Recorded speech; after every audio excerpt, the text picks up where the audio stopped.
যে মানুষটাকে নিয়ে গল্প শোনাবো শেষ থেকে শুরু করব, যে মানুষটা অসংখ্য ভারতবাসীর মনে স্বাধীনতা অর্জনের জন্য যে আগুন জ্বেলেছিলেন, যার জন্য ব্রিটিশদের গরিমাকে ধ্বংস করে দিয়েছিল আর ভারতবর্ষ স্বাধীন হয়েছিল।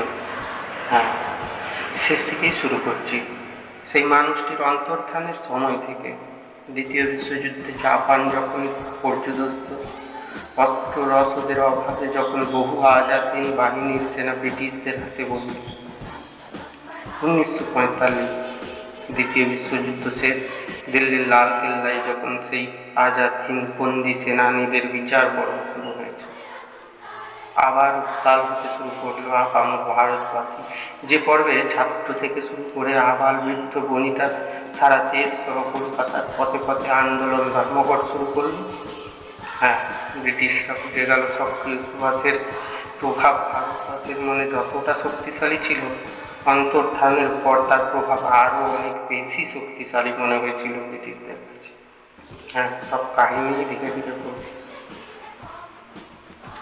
তার আগে আর শেষের দিকের কিছু কথা বলে নিই।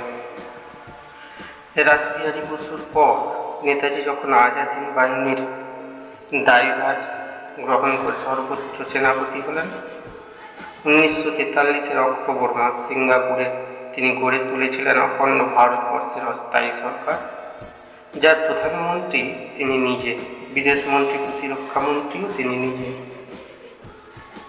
সেই সরকারের জন্য তিনি নিজস্ব ব্যাংক তৈরি করেছিলেন, যেখানে ছাপা হয়েছিল তার নিজস্ব মুদ্রা, নোট এমনকি ডাক টিকিটও।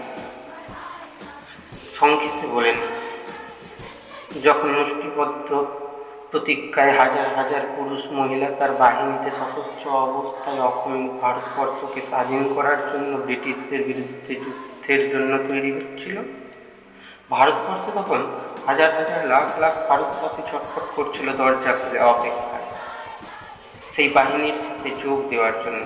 হ্যাঁ, সেই সময়টাতে সমগ্র ভারতবাসী, বিশেষত বাঙালির ঘরে ঘরে বেশিরভাগ যুবক যুবতীর মনে যে আগুন জ্বলে উঠেছিল, ব্রিটিশরা সেই আগুনটাকে চরম ভয় পেয়েছিল।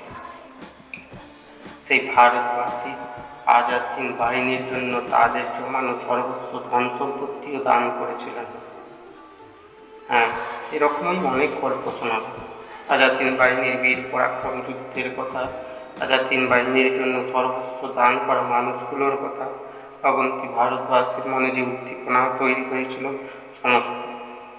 আজকে এখানেই থাক।